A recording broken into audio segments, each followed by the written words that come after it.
এই লাইব্রেরি 1859 সালে তৈরি, শ্রী জয়কৃষ্ণ মুখোপাধ্যায়ের হাত ধরে। তিনি চেয়েছিলেন উত্তরপাড়া সহ হুগলির মানুষ যাতে শিক্ষার আলোয় আলোকিত হয়। সুতপা আজকে আমাদের সঙ্গে দিনভর থাকবে। আফগানি মুর্গ কি খাবেন নাকি আপনারা? তার আগে তো বানানোটা শিখতে হবে দিদি ভাই। একদিন এটা বানিয়েছিলাম বাড়িতে, এত সবার ভালো লেগেছে যে না, চিকেন আসলে তোকে এটাই বানাতে হবে। খেতে পারবো তো? একদম, বাড়ির সবাই যখন খেতে পারে আশা করি তোমারও ভালো লাগবে। যদি খাতায় কলমে দেখি ও কিন্তু স্টুডেন্ট। হ্যাঁ। কি হয়েছিল বাবা? বাবার সাডেন স্ট্রোক।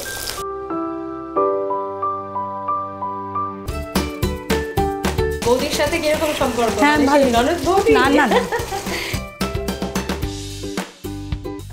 কার একদম।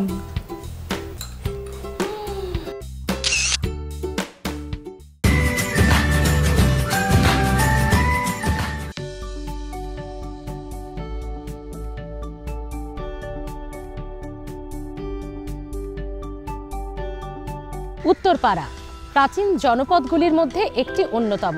আজকে আমরা এই উত্তরপাড়ায় এসে হাজির।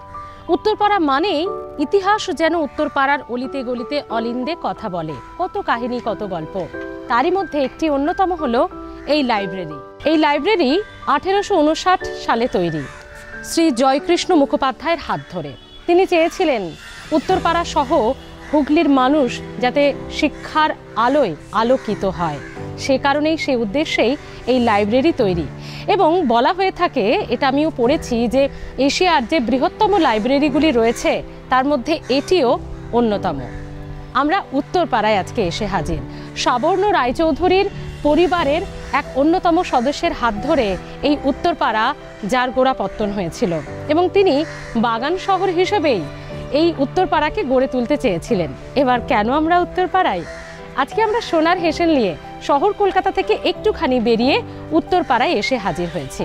আজকে সুতোপাদির ডাকে আমরা উত্তরপাড়ায়। তাহলে চলুন, ওখানে অনেক কিছু কাজ আমাদের বাকি রয়েছে, সেই কাজগুলোও তো সারতে হবে। মানে রান্না বান্না বাকি আছে, খাওয়া দাওয়া বাকি আছে, গল্প আড্ডা সব চলবে। আসুন সুতোপাদির বাড়ির দিকে আমরা রওনা দিই। এখান থেকে একটু কাছেই, খুব বেশি দূর নয়। আসুন।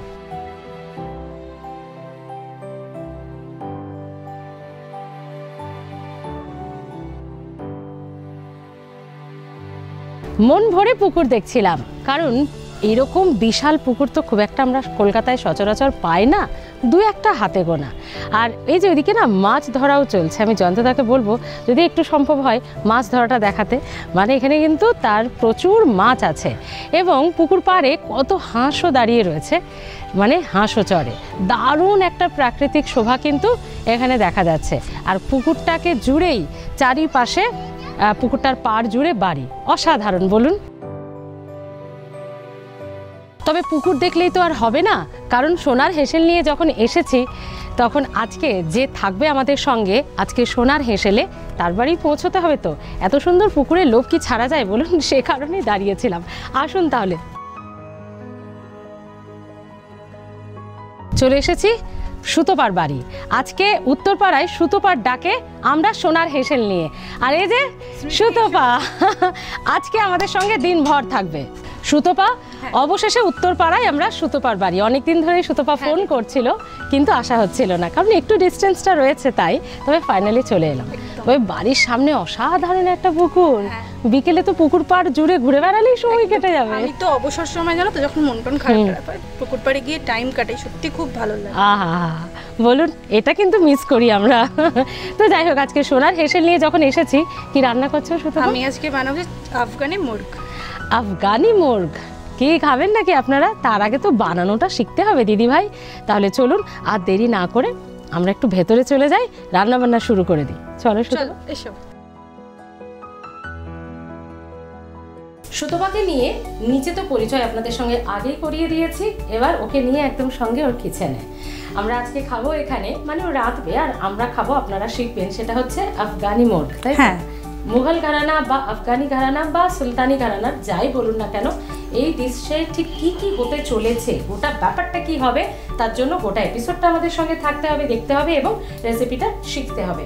তবে একটু শুরুতে একটু বলে দাও তুমি যে কি কি লাগছে এটা তৈরি। প্রথমে আমি যে যে ইনগ্রেডিয়েন্টগুলো নিয়েছি, আফগানি মুরগ রান্নার জন্য আমি নিচ্ছি প্রথমে চিকেন, টক দই, পেঁয়াজ কুচি, কাজু বাদাম বাটা, ধনে গুঁড়ো, সাদা তেল, গোলমরিচ গুঁড়ো, নুন, জিরে গুঁড়ো, রসুন বাটা, কস্তুরি মেথি, আদা বাটা এবং কাঁচা লঙ্কা কুচি। কি কি লাগবে সবটাই সুতপা জানিয়ে দিয়েছে। রেডি করে ফেলুন চটপট আর আমাদের সঙ্গে লেগে পড়ুন মানে আফগান মুরগ বানাতে।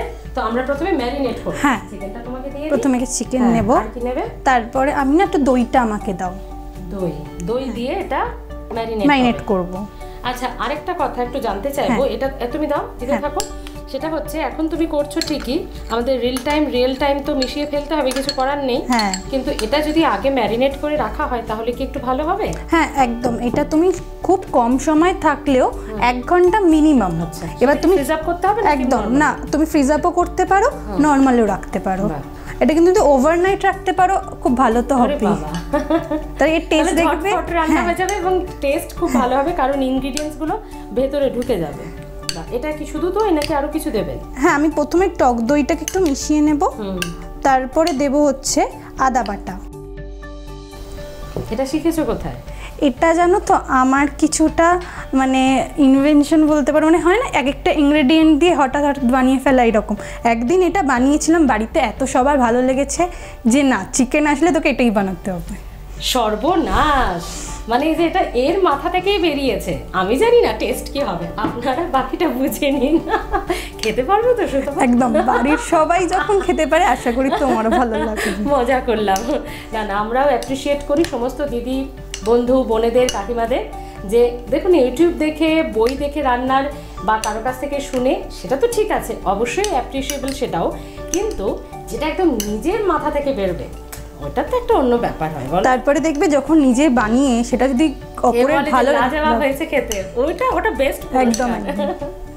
আচ্ছা, এটা হ্যাঁ, প্রথমে আমি নিলাম আদা, এরপর রসুন দিয়ে দেবো। হ্যাঁ, আদা রসুন পেঁয়াজ সবই লাগছে। এগুলো মানে যারা খুব হেলথ কনসিয়াস, মাঝে মাঝে একটু এই কনসিয়াসনেসটা ভুলে যেতে হবে। একটু তো ভালো মন্দ খেতে হবে, একটু রিচ হবে এটা, তাই না? হ্যাঁ, একটু রিচ হবে। যেহেতু মুঘল ঘরানা আফগান ঘরানার খাবার দাবার, তাই আমরা জানি যে এই বাদশাহী খানাপিনাতে একটু রিচনেসটা থাকে। আচ্ছা, আর কিছু দেবে না? এর সাথে আমার ম্যারিনেশন হয়ে গেছে। তুমি চাইলে এর সাথে 2 টেবিল স্পুন অয়েলও অ্যাড করতে পারো, যেটা আমি এখন করে দেবো। এটা টোটালি অপশনাল। ঠিক, তেলটা আমি আগেও দিতে পারি, মানে ম্যারিনেট করার সময় দিতে পারেন, অথবা আমরা পরে একদম রান্নার সময়। আমি জাস্ট এখানে 2 টেবিল স্পুন ইউজ করব, বাকিটা তোমার রান্নাতেই দিয়ে দেবো। ঠিক,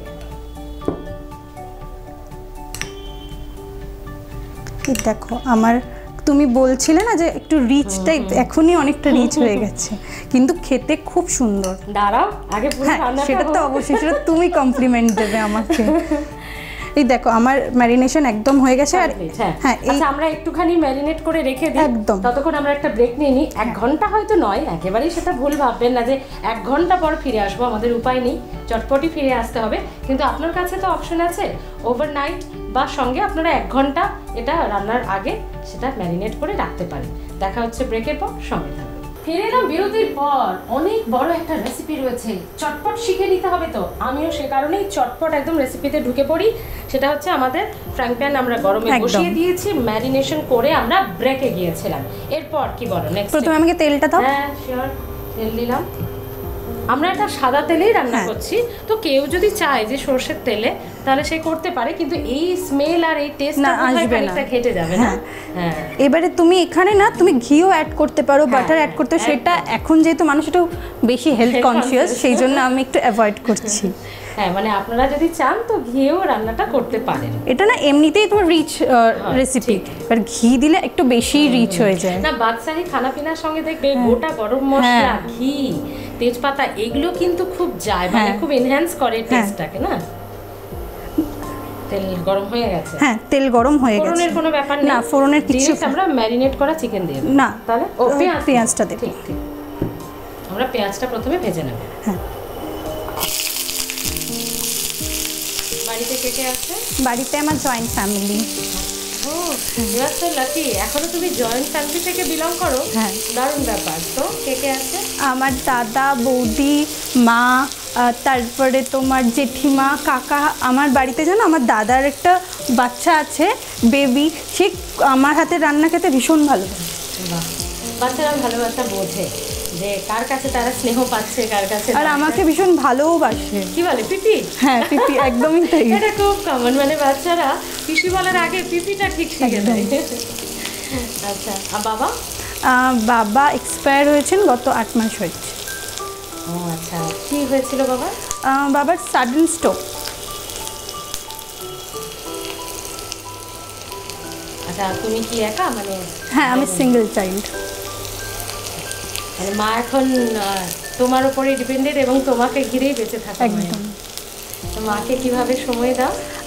ধরো এখন বাবা যখন অসুস্থ ছিলেন তখন তো বাবা, ধরো মা পুরোটাই বাবার কাছে বিজি থাকতেন, কিন্তু এখন তো অনেকটাই সময় আছে ধরো ঘুরতে যাওয়া, মাঝে মাঝেই ধরো কোনো মন্দির বলো, কোনো মেলা, মানে মাকে নিয়ে একটু গল্প করা, সিনেমা দেখা, সবথেকে বড় কথা বাড়িতেই সিনেমা চালিয়ে। ভেরি গুড, খুব ভালো। যতটা পারি ভালো রাখি সেটাই। আচ্ছা, আর এমনিতে আমি তো গল্প করেছি, ও কি করছে না করছে জানি অফ দ্য ক্যামেরা, সেটা আমি এসেই গল্প করে নিয়েছি, কিন্তু আপনাদের জানাই বিএড করছো। হ্যাঁ, ও এখনো কিন্তু যদি খাতায় কলমে দেখি ও কিন্তু স্টুডেন্ট। হ্যাঁ। আমাদের পেঁয়াজটা না অলমোস্ট হয়ে গেছে, এর থেকে বেশি করব না, তাহলে টেস্টটা একটু অন্যরকম হয়ে যাবে। এরপরে তোমার আমি দিয়ে দেবো চিকেনটা ম্যারিনেট করা। হ্যাঁ, যদিও মানে ইয়াং জেনারেশন বা ধরো এখন যারা তোমার বয়সী একদম সবে মাত্র কলেজ পাস আউট বা ক্যারিয়ার এখনো সেভাবে শুরু করেনি, তারা খুব একটা রান্না বান্নার প্রতি, মানে ঘরোয়া রান্না বান্নার প্রতি, হ্যাঁ অনেকে হোটেল ম্যানেজমেন্ট পড়ছে, এই সমস্ত কোর্স করছে, সেটা তো প্রফেশনালি এগিয়ে দেওয়ার জন্য, কিন্তু ঘরোয়াভাবে এত ইন্টারেস্টেড তুমি, এটা দেখে খুব ভালো লাগছে। আমি তোমার ছোট থেকে একটু একটু রান্না ভালোবাসতাম, কিন্তু ওই একটু বড় হওয়ার পরে না বাবা বলতো বাইরের খাবার খাবো না, যা বানাবি বাড়িতে খাবো, ওই বাবার আবদার, বাবা খাবে না, সেজন্যই এইরকমভাবেই রান্নাটা শেখা। ঠিক, আর ভালোও লাগে। ইভেন তোমার বাড়িতে কোনো স্পেশাল আইটেম হলে তো সবাইকার দাবি যে করে খাওয়াতেই হবে। হ্যাঁ,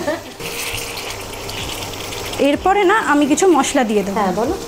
আমাকে একটু জিরে গুঁড়ো দাও।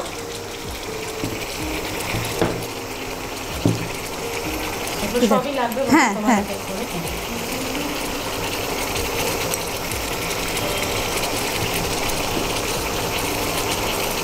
মুভি দেখতে ডেফিনেটলি ভালোবাসো। একদম। মায়ের কথা বলছিলে। হ্যাঁ। মাকে পুরোনো দিনের সিনেমা দেখতে? না, মা তোমার এখনকার দিনের সিনেমাও বেশি দেখেন। খুব ভালো তো, খুব ভালো। মানে তোমারও মিক্স অ্যান্ড ম্যাচ করতে অসুবিধা? না না না, তোমার মাও হয় না যে এখনকার ধরো যে আধুনিক যে রান্না বান্নাগুলো সেগুলো ভীষণ ভালোবাসে। আর বৌদির সাথে কিরকম সম্পর্ক? হ্যাঁ, ভালো। ননদ বৌদি? না না না, নাকি বন্ধু? বন্ধু। খুব ভালো। আর এখনকার মানে সময় না হয় না ঠিকই, এগুলো আগে মানে আগে একটু সমস্যা হতো, আমাদের জেনারেশনে খুব একটা সেই ব্যাপারটা আসে না। আর তুমি যত মানে একটা হয় না সেম এজের ব্যাপার, ওরকম তুমি দেখবে গ্যাপ, মানে ইয়ার গ্যাপটা তো বেশি নয়, সেই জন্য ওরকম কোনো ব্যাপারও নয়। তো চিকেনটা এরকম হোক, আমি তার মধ্যে একটু কাজু দেব, কাজু বাদাম বাটা। কাজু বাদাম না আমি এখন একটু হাফ দেব, কারণ বেশি দিলে না যেহেতু কাজু বাদাম তলায় লেগে যাওয়ার চান্সেস থাকে। আচ্ছা, খুব ভালো লাগলো বৌদির কথা বললে, কিন্তু কি অদ্ভুত দেখো তো, বা অত মেগা সিরিয়াল দেখবে সবাই যে শুধু সমস্যা আর সমস্যা, সে সম্পর্কে টানা পড়ে, হাজবেন্ড ওয়াইফ হোক, ননদ বৌদি হোক, শাশুড়ি বৌমা হোক, মানে কোনোটাতে মনে হবে না দেখে তুমি শান্তি পাবে। তাহলে মা নিশ্চয়ই খুব একটা সিরিয়াল ভালোবাসে? না, মা ভীষণ মানে এখনকার মতো ভীষণ সোশ্যাল মিডিয়া মানে অ্যাডিক্টেড। খুব ভালো, খুব ভালো। এটা অনেক কিছু জানা যায়, বোঝা যায়, শেখা যায়। আর তারপরে আর এই বিএড করা ছাড়া আর কি কি করছো? মানে আমার তোমার একটা ছোট্ট জুয়েলারি বিজনেস আছে, যেটা অনলাইন বেস। খুব ভালো, একটু বলে দাও তুমি কখন কিভাবে তোমাকে পাওয়া যাবে, তোমার পেজ বা তোমার? হ্যাঁ, আমার পেজে, আমার না কোনো পেজ নেই, জাস্ট নর্মালি ফেসবুকে লাইভের থ্রু, যেগুলো মহিলাদের যে গ্রুপে একদম লাইভ ছিল, সেখানে তোমাকে কি নামে পাবে? মামুনি দে নামেই পাবে। মামুনি দে, আচ্ছা, ওখানে কিন্তু সুতোপা দে নয়, না, মামুনি দে একদম। নামে পাবে। তুমি জানো না, বলছিলে যে এই সম্পর্কের টানাপোড়েন ব্যাপারটা, এটা না সব কিছুই দেখবে এটা মেন্টালিটির ওপর ডিপেন্ড করে, আমার যেটা মনে হয়। সে তো বুঝলাম, তা তোমার ফিউচার সম্পর্কে কি ভাবছো? মাকে তো দেখতেই হবে, তার সঙ্গে আচ্ছা মানে লাইফ পার্টনার বা এরপর কি করতে চলেছো? ব্যাপারটা হচ্ছে যে আগে আমার কেরিয়ার একটা, যেহেতু বিএড করছি তোমাকে বললাম, স্কুল টিচার একটা অ্যাম্বিশন, আগে একটা জব, তারপরে। আচ্ছা, তুমি যেহেতু বিএড করছো, একটা হ্যাঁ, কথা, মানে এখন যা চলছে তুমিও তো দেখতে পাচ্ছ, হ্যাঁ, হ্যাঁ, হ্যাঁ। তো যেটা সমস্যা হচ্ছে, কোথাও গিয়ে কি একটু ডিসঅ্যাপয়েন্টেড হও? মানে একদম, এখনকার দিনে আমি তো বলবো মানে বিএড করা, মানে আমি অ্যাজ আ বিএড স্টুডেন্ট আমি বেকার মানে একদম করছি। না না, একদমই না, সব ঠিক হয়ে জানি না, মানে বর্তমান পরিস্থিতিকে আমি জাজ করেই ব্যাপারটা বললাম। আমরা আশা রাখতেই হবে আমাদেরকে যে সব কিছু ঠিক হয়ে যাবে, নাহলে এত এত ছেলে মেয়ের, এত এত স্কুল টিচার, এত এত টিচারদের ভবিষ্যৎ, সেই জায়গাটা কিন্তু একদম এভাবে নষ্ট করে দিলে একেবারেই চলবে না। আমাদের নিশ্চয়ই বিচার ব্যবস্থার উপর ভরসা আছে, সব কেসই সলভ হবে, আমরাও সেটা আশা রাখি। আমি মানে একটু সামান্য জল দেবো। চল, হ্যাঁ,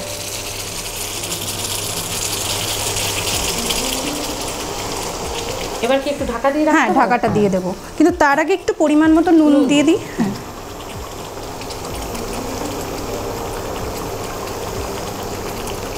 অল্প। আচ্ছা, এটাতে আর কি কিছু দেওয়ার নেই? মানে শেষটাই তুমি এই যে এগুলো দেবে শেষে? হ্যাঁ, একটু এটা দিয়ে আমি এখন চাপা দিয়ে সেদ্ধ করতে দেব, তারপরে তোমার হচ্ছে এই সেদ্ধটা হয়ে গেলে এই দুটো রেডি হওয়ার আগে তখন একদম। এই দুটো তুমি হ্যাঁ, দেবে। হ্যাঁ। মানে মোটামুটি বলা যায় আমাদের 80% হয়ে গেছে। 80% হয়ে আরে গেছে। বাবা, মানে গেস্টকে বসিয়ে রেখেও আপনি এই একদম, রেসিপিটা একদম। ট্রাই করে ফেলতে পারেন। হয়তো ম্যারিনেট করে রাখা হ্যাঁ। হবে না, কিন্তু গেস্ট বাড়িতে বসে আছে, তখন ফ্রিজে যদি চিকেন থাকে তো এটা আপনি ট্রাই করতেই পারেন। তো তোমাকে এবার আমি তোমাকে হ্যাঁ, যেরকম বললাম ঢাকা দেব, তার আগে আমি বলেছিলাম আরও একবার কাজু বাটাটা দেব, এটা দিয়ে দিলাম। কাজু আছে না? একদম না, শুধু কাজু আছে, দিয়ে আমি পুরোপুরি ঢাকা দিয়ে দেবো।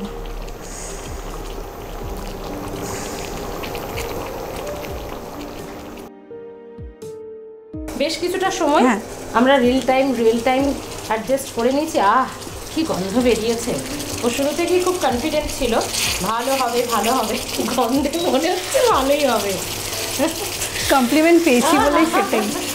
না, আর কালারটাও বেশ সুন্দর একদম। হয়েছে। হলুদ কিন্তু একেবারে এটাতে অ্যাড করবেন না, লঙ্কা গুঁড়োও দেওয়া হয়নি। হ্যাঁ, স্মেলটাও চলে যাবে এবং দেখতেও না হলুদ হয়ে গেলে এটা সেই ব্যাপারটা কিন্তু চলে যাবে একদম। দেখো আমাদের গ্রেভিটা একটু গ্রেভি হয়ে গেছে, তুমি চাইলে আরেকটু গ্রেভি করতে পারো, কিন্তু আমি এটাই আমি রাখবো। তবে আমি বলবো যে এটা মানে ভাত দিয়ে না খেয়ে এটা যদি রুটি, পরোটা, পরোটার সাথে জমে যাবে। আমি একটু গোলমরিচ গুঁড়ো দেবো, আমাকে একটু এই তো গোলমরিচ গুঁড়ো দিয়ে দেবো। এটা না তোমার ঝালটা নিজস্ব মানে যে যতটা খাবে, কারণ আমি এখানে কাঁচা লঙ্কা ইউজ করব, তো এবারে যে যতটা ঝাল খায়। একটা জিনিস বলো, কোনো মশলাতে বাটাতে কাঁচা লঙ্কা ছিল না? না, তুমি এই কুচো এখানে করে রেখেছো, এটা ইউজ করবে, আর গোলমরিচের ঝাল। হ্যাঁ, গোলমরিচটা আমি দিয়ে দিয়েছি, এরপরে আমি দিয়ে দিলাম হচ্ছে কুচানো লঙ্কা। ওই যে বললাম ঝাল যে যতটা খাবে। দেখো একটা হোয়াইট গ্রিন খুব সুন্দর কম্বিনেশন লাগছে একদম। এরপরে এখানে আমি কসুরি মেথি ছড়িয়ে দেব। কি তোমার স্মেলটা নিয়ে কেমন মনে হচ্ছে? আমি জানি, ওইটাই বলবে। ভালো হয়েছে। আচ্ছা, এই কুচনো লঙ্কার সঙ্গে কেউ যদি চান লম্বা লম্বা লঙ্কা চিড়ে দিতে, সেটাও একটু দেখতে অন্যরকম হয়ে যাবে, মানে যখন প্লেটিং করবে গেস্টদের সামনে, সেটাও কিন্তু একটু অন্যরকম লাগবে। আর কাঁচা লঙ্কার মধ্যে অনেকটা লাল লঙ্কাও হয় না? হ্যাঁ, সেটা ভালো লাগবে। লাল লঙ্কা দুটো যদি থাকে, ওটার প্লেটিংয়ে আরও দেখতে সুন্দর হয়ে যাবে। এই অপশনালগুলো ব্যাপারগুলো কিন্তু আপনারা ট্রাই করতে পারেন। আচ্ছা, আমাদের মোটামুটি সব হয়ে গেছে, গ্রেভি একদম রেডি হয়ে গেছে। এরপর আমি স্ট্যান্ডিং টাইমে রেখে দেবো। একদম স্ট্যান্ডিং টাইমে থাক একটু, যেহেতু আমরা সবেমাত্র একটু লঙ্কাটা দিলাম, তো একটা ছোট ব্রেক নেওয়ার সময় হয়ে গেছে। ব্রেকের পর একদম রেডি করে আমরা ফিরছি, সঙ্গে থাকুন। ব্রেকের পর কথা দিয়েছিলাম আফগান মোর্গ নিয়ে ফিরেছি তো। আর এই যে সুন্দর করে দুটো পরোটাটা নিজের হাতে, তো একদম এই যে পরোটা দিয়ে আজকে আমি খাবো, সুন্দর করে মুচমুচে ভাজা পরোটা, সঙ্গে ওর হাতে তৈরি আফগান মোর্গ। কি বলছে কনফিডেন্টের সাথে! যে আমি বলেছি না একটু গন্ধটা ভালো হয়েছে, ব্যাস ওতে একদম দিল বাগ হয়ে গেছে। খাই একদম।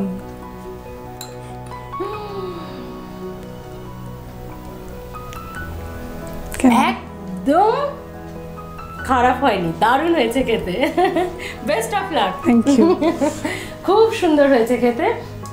এবং যেটা বলছিলাম যে ও যেটা শুরুতেই বলেছিল না যে একদম অন্য রকম, ওর মাথা থেকে এক্সপেরিমেন্টাল রেসিপিটা বেরিয়েছে, সত্যি অন্য রকম। আপনারা ট্রাই করবেন, আর ট্রাই করে কিন্তু জানাতে ভুলবেন না কেমন লেগেছে আপনাদের। তবে সুতবা খাওয়া দাওয়া তো চলতেই থাকবে, জমিয়ে পরোটা দিয়ে আমি একদম কবজি ডুবিয়ে খাবো। তবে খাওয়ার আগে ওর জন্য যেগুলো আমরা এনেছি সেগুলো দিয়ে দিই ওকে, তাই তো? চলো। সুতোবার হাতের রান্না এত খেয়েছি, মানে পরোটা দিয়ে আফগানি মুরগ, উফ পেট ভরে গেছে, এবার আমার ঘুম পেয়ে গেছে। সুতপা, এই সমস্ত গিফট তোমার, তুমি নিয়ে নাও দায়িত্ব নিয়ে। বাবালে, প্রথমে এটা দিই। আমাদের সোনার হেসেল এবং R+ গোল্ড পরিবারের তরফ থেকে এই মেমেন্টোটা রয়েছে সুতপার জন্য। তোমার জন্য অনেক কিছু রয়েছে। এই যে যখন মাথা থেকে তোমার বেরোবে বিভিন্ন এক্সপেরিমেন্টাল ডিশ, সেগুলোতে তোমাকে হেল্প করবে তোমার কিচেনে। এটাও R+ গোল্ড পরিবার এবং সোনার হেসেল পরিবারের তরফ থেকে তোমার জন্য অনেক থ্যাংক ইউ। আর এই যে তোমার মাথা থেকে বেরোবে, এগুলো কিন্তু R+ আর সোনার হেসেলকে আমার মনে করিয়ে দেবে। এটাই তো আমাদের USP।